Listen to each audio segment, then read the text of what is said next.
Hello, I'm Bruce Bouch. I'm a retired Senior Deputy State Fire Marshal with Maryland, and I'm here today to talk to John Tennyson about PTSD. Good afternoon. John Tennyson, retired Senior Deputy State Fire Marshal, retired December 1st of 2019. A few questions I want to talk to you about today. Sure. I know PTSD is not something that, to be scoffed at, and there's a lot of people that probably have it and don't even realize it. Very correct, yes. So that's why we want to cover things today, and hopefully by the end of today's conversation, we might be able to help others. Very well, yes. So I'd like to start with what symptoms or experiences led you to seek help to begin with? Well, originally I thought it was one specific incident on March 27th of 2018. It was a fatal fire investigation with 2 toddlers that were involved. Everything was fine during the fire investigation. We went together as a group to lunch after the fire investigation was complete. Went home. Later that evening, I was called out again to another fire. This was not a fatal, just an accidental garage fire. I handled the fire scene there, and driving home, the uncontrollable emotions hit me. I actually had to pull over on the side of the road and try to compose myself enough to drive home. And I don't know how long I sat there. It was quite some time. I was able to compose myself and drive home. Went to bed, and when my wife came home from work, she found me lying on the bathroom floor, overcome with emotions and vomiting. So it was a pretty severe reaction. Wow, I'm sorry you had to go through that. Thank you. So you say you feel that was the main catalyst, but you may have experienced more. So Yes. It was more than a singular event. There was actually more than one event that caused all this? Correct. Through therapy, which I went to an inpatient extensive therapy for PTSD, and also the alcohol abuse that accompanied the PTSD. And I learned that there were a lot of events from even when I was going back to 16 years old when I was a volunteer firefighter. Some of the tragic car accidents and stuff had really affected me, and I didn't know it until got to therapy and started bringing all these emotions back to the surface again. One of the very first calls I went on with the volunteer fire department was a fatal car accident where a dump truck had rolled over onto a pickup truck and trapped the driver inside. He was deceased. So it was a long extrication, and I still remember the smell of that scene because a fatal car crash has a distinct smell. If anyone in the volunteer service has been involved with that will know. So, absolutely, and I can empathize with you because I've been yes. through some of those same Yes. scenarios. So, how long would you say these symptoms preceded this incident? What did doctors say? Maybe? The therapist said, have you thought about these events during your entire life? And the answer was yes. Many of the investigations I handled, which were fatalities, and a lot of the calls with the volunteer fire service that were fatalities had affected me, and I did think about them from time to time. And I should have known at that time that is a clue, that's a trigger that something is going on, and to seek some help. Go talk to someone, because nothing works better than talking to a professional to get these thoughts and emotions to the surface so they can deal with it. Well, if I understand it to be a process, and it's Yes. Many of us don't recognize it. It's still an ongoing process for me. Okay. Yeah. I have a service dog now that will awaken me if I have a nightmare. So he sleeps right by my head every night. He's also to go out in public with me if I'm in an uncomfortable situation.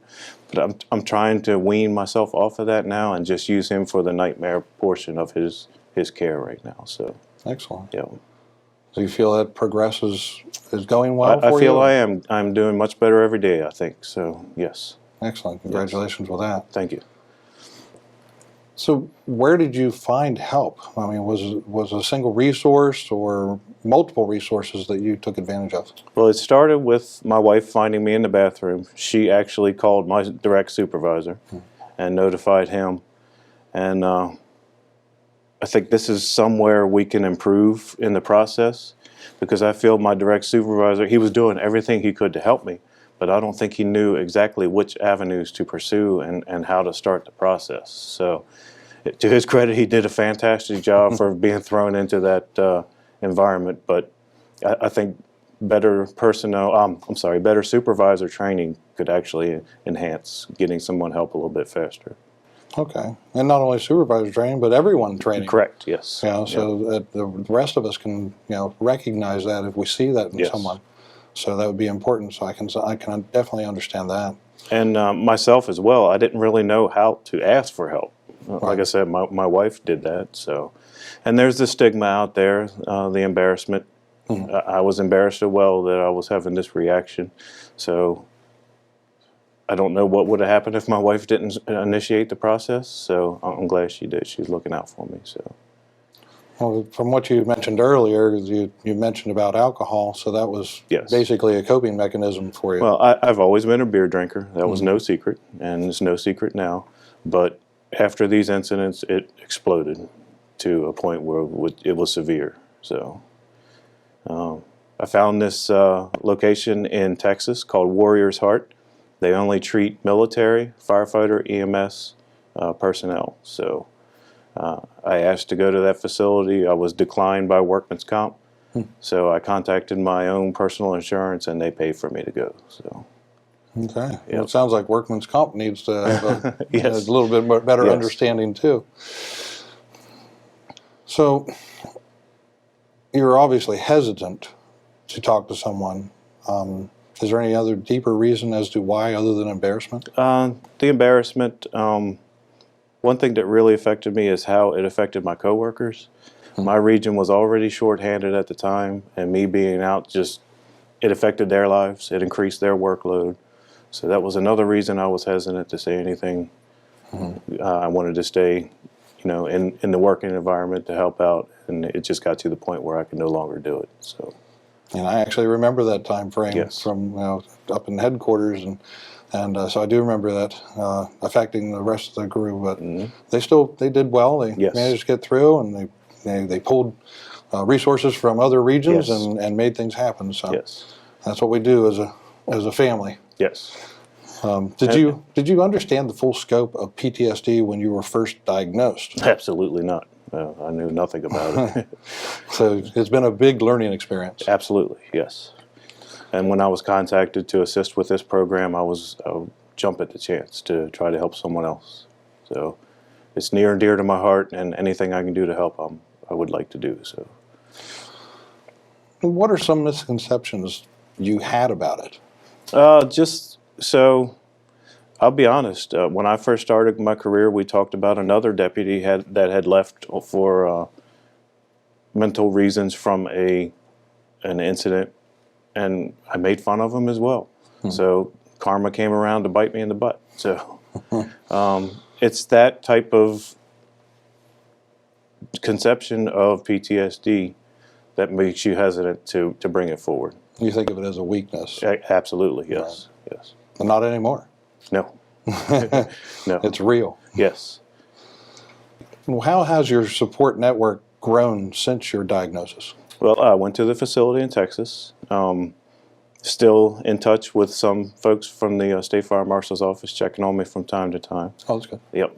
And I have a counselor that's available if needed, and my service dog to protect me at night. So everything's going well. I have a new job, which I really love.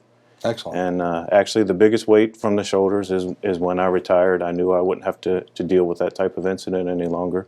So I think that helped with the healing as well. What about family and other peers, and is there other support groups that we need to be made aware of?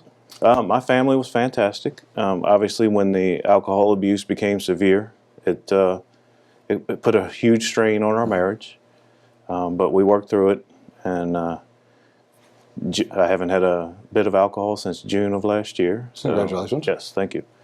And that aids in the healing as well, of course. Right. Yes. But as far as support groups, when the initial incident occurred, the Maryland State Police agency doctor put me in touch with a psychologist in the Baltimore region. But before that, he also found a local psychiatrist so I could go to for immediate help. So as far as the Maryland State Police is concerned, they were, I think it was still new to them as well, but extremely helpful and supportive throughout the whole process. I can't say a bad thing about the agency, how they handled it. So well, that's great. Because it's, when we are brought forth into something that's unknown, it's good to know that they stepped up and went to bat for you and helped you. Absolutely, yes. So what would you tell someone who thinks they may be experiencing PTSD, but they're hesitant to seek help? Get help. You can go to a psychiatrist anonymously through your insurance company if you need to. You have to talk about it. Holding it inside is not going to make you any better. It makes things worse. It's going to lead to other problems such as alcohol or drugs or whatever you may find to help relieve your pain. It gets bad. I myself was suicidal at one point. So please, before it gets to that level, talk to someone and get some help. Absolutely. That's a definite point to take home. Yes. So you would definitely say that your quality of life has changed for the better since addressing this? Absolutely, yes. No question about that. What can the agency do proactively to help staff with this type of experience? I know in a large critical incident, they have the critical incident debriefing team. I think that needs to be more anonymous. So, and not in a group setting. Right. So if someone needs help, they're not having everybody watch them go over and receive or talk to someone. I think it needs to be more anonymous, and I think more people would take a good use of it if it's kept anonymous. Yeah, and I can say personally that I was in one of those group experiences, and of course you single out the one person that does speak up, and everyone snickers and looks around, and it's like, what's wrong with them? But now I see that as it's actually might be considered bullying. Yeah, absolutely. So I'm not proud of that incident, but I'm definitely going to change my attitude as well. So, like I said, I think more people would take advantage of that if it was anonymous. Maybe contact each person separately after the incident to see if there's any issues or if they need to speak to someone. Okay. So what could the agency do better once someone is exhibiting symptoms or diagnosed with PTSD? As I said before, I really have no complaints with how the agency handled it. Both the Maryland State Police and the State Fire Marshal's Office, very supportive. Luckily, I was close enough to retirement where they could put me in an administrative position for the last few months to finish out my time. Right. So I was able to finish with my full 25 years with no lasting effects. So maybe some potential training or something else, get more involved in this, because it is a problem and it does affect us mentally, and correct, and it needs to be addressed appropriately. There's plenty of people out there, I'm sure, that are struggling with it. I've never been shy about my incident. I've talked about it on social media and everything, and the amount of people that have reached out to me in secret stating that they were having the same symptoms was overwhelming. And the problem is you can't make everyone go seek help as much as you'd like to. Right. And these are people you worked your whole career with. And, confidentiality, I can't say anything about it. All I can do is encourage them to seek help and then hope that they do. Outstanding. I'm glad you were there for them. Yes. So is there anything else you would like to add? I would love to see more of an understanding with the coworkers and general everyday staff. You have no idea how bad someone is suffering and hurting at home, and what horrible thoughts may be going through their head. So just be a little more understanding. You don't have to like the situation. You don't have to, I'm not trying to be a woe is me, hug me, that type of thing. Just be understanding and know that someone could be very well suffering at home. So, and at some point in time, they themselves could be affected. Absolutely. So it's better to understand it and empathize with someone. Yes. Than it is to talk to someone. Right. If you're having problems, talk to someone. Well, I want you to know that I never knew this until these moments. But you always have me to call on as well. Thank you. So, John, you talking about some of the symptoms. Could you elaborate on some of the symptoms that you experienced? So after leaving the garage fire, like I said, I was overcome with emotions, and it was just a sudden outburst of crying. I mean, there's no other way to put it. And I couldn't control it. And obviously it's not safe to drive under those conditions, so that's when I pulled over. There was some nausea at the time, and I really didn't know what was going on. Like I said, I got myself together and went home. I slept for a while, and woke up again, still nauseous. The emotions kicked in almost immediately upon waking up with the crying again. Went in to the bathroom and just laid on the bathroom floor and began actually vomiting. And that's pretty much when my wife came in and found me. So, and until you actually sought help, even at this point, you didn't know what was going on. I had no idea. No, I've never had this type of reaction to anything before. I did not like fatal fire. I did not like investigating fatal fires just because of what it is. Right. But I've never had a reaction like this before. I've been able to do my job, with no problem. So the onset of this, beyond those moments, how did it transpire after that? Because now your wife comes in, she finds you, talk to the supervisor, and now as the process is about ready to begin, and you're still not even sure what it's about. Right. I know I was having nightmares. I was waking my wife up screaming at night, yelling in my sleep. Sleep pretty much became non-existent for me. It's always exhausted because you just couldn't sleep at night. And it just went downhill from there. And went to the psychologist that the Maryland State Police doctor set up for me. Got some medication to help with the nightmares and with the anxiety from the PTSD. And that's when I was diagnosed with acute PTSD, acute being sudden onset PTSD. Okay. And received the medication there, started sleeping a little bit better, then started mixing that with alcohol to try to ease some of the pain. And it just got worse from there. So someone from the outside looking in, they might think of anxiety versus actual PTSD. Yes. What would you say would be the difference? I think they're very similar. I would think the difference is it's linked directly to an event.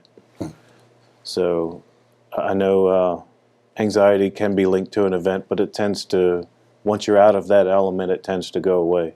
Whereas PTSD, it's constantly on your mind and constantly in your environment. So it's just ongoing. It's ongoing, yes. Yep. And I received the treatment from the Maryland State Police and was cleared to return back to work, which I did. I returned back to work investigating fires again, and it was a short time later. Got dispatched to another fatal fire with mother and child were trapped inside the dwelling and lost their lives. To the agency's credit, they did not make me process the bodies. They gave me what I call busy work on the scene to do, but you're still in that element. You're still involved, and that just brought everything back like an avalanche. Just came straight back again. The nightmares returned, and it just went downhill again from there. So getting help was definitely good for you. Yeah, absolutely. Yes. Help you crest through that. And I think my breakdown on the second time was I really didn't know how to ask for help again with all the elements that were going on. So I think maybe educating the employee a little bit better on what to do should they have symptoms could be beneficial to everyone, the employee and the agency as well. May be able to stop these symptoms before they get too severe. And this goes beyond, as an investigator, this affects everyone in public safety. Absolutely. Whether they're police, they're fire. The suicide rate right now in police, fire, and EMS is phenomenal. It's become epidemic almost. And a a lot of mine I found started from my volunteer firefighter career. It's 26 years of volunteer. Currently a life member with my volunteer fire department. The best way I could describe it is like my psychologist described it. Your mind's kind of like a photo album. You have photo albums for different events in your life. You have a photo album for traumatic events. And when your photo album's full, it's full. And that made more sense to me than anything he said during the treatment. So, and we don't have the convenience of just doing an upgrade and putting another computer chip in. Exactly. Yes. Can't delete the file either. So, my body knew it was done with the death and blood and guts and destruction, and I choose not to put myself in that environment. I'm still involved with the volunteer fire department slightly, but I don't choose to put myself in that environment where I could see the the injuries and the death anymore. So what can coworkers do, or even in the volunteer service, what can they do to? We're a team. Even in bad times, we need to stay a team. I think reach out to your coworker, just how you doing? Need anything? I think that would mean a lot. I did not get that from my team, and I think that goes back to, they're probably confused with the whole situation as well. They don't know how to approach somebody that's going through this. So I understand it. I understand there's some tension there, some animosity. There's nothing I could do about it. I had to get treatment, and that's what I did. So have to look out for me first, unfortunately. Right. I learned that through my treatment. Try to stop putting everybody ahead and deal with me first. So. And just as the psychiatrist explained, everyone's different. That means we also have different size files that can have different capacities. Absolutely. As to what we can handle. You never know what your trigger event's going to be. Right. And I've heard that numerous times throughout different treatments. You never know what your trigger event's going to be. So. And during any of these treatments, were any of those at all group at all, or was it always just one-on-one? It's one-on-one. Oh. They don't want a group situation for PTSD because people tend not to open up when it's in a group setting, which is just like the critical incident stress debriefing teams. That's a group setting. You're going to have a lot of people that's going to shut down and not take advantage of that just for the fear and embarrassment. So, John, we've covered a lot of information today. Mm-hmm.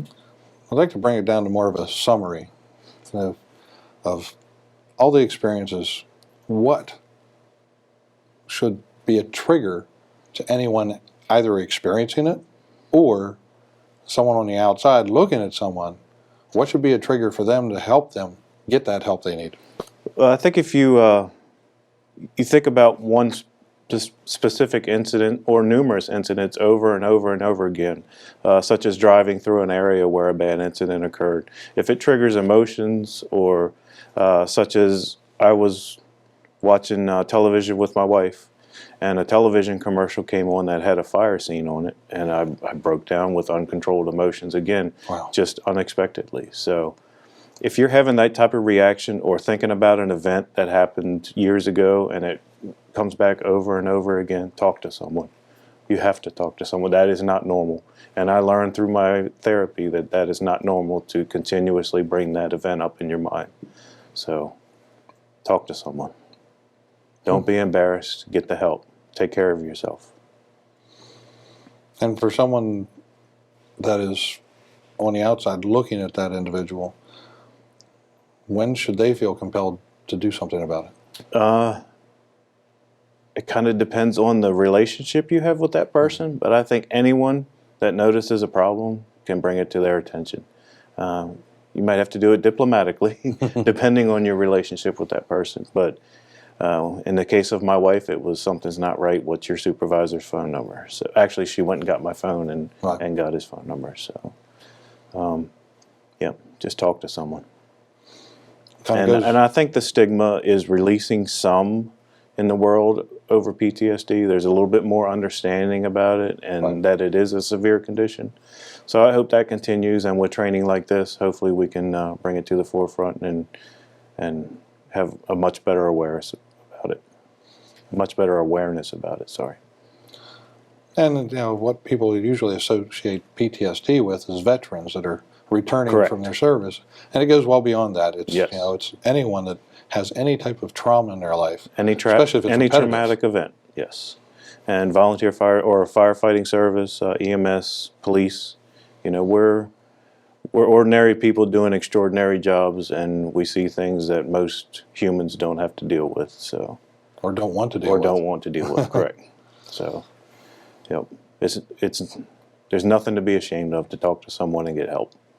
I'm so glad I did. I'm better now than I have been in years. So, I'm glad you did, John. Thank you very much. We've had a great afternoon speaking with John Tennyson here, talking about the seriousness of PTSD. We'd like to thank you for viewing this, and remember, it's okay to get help. Thank you.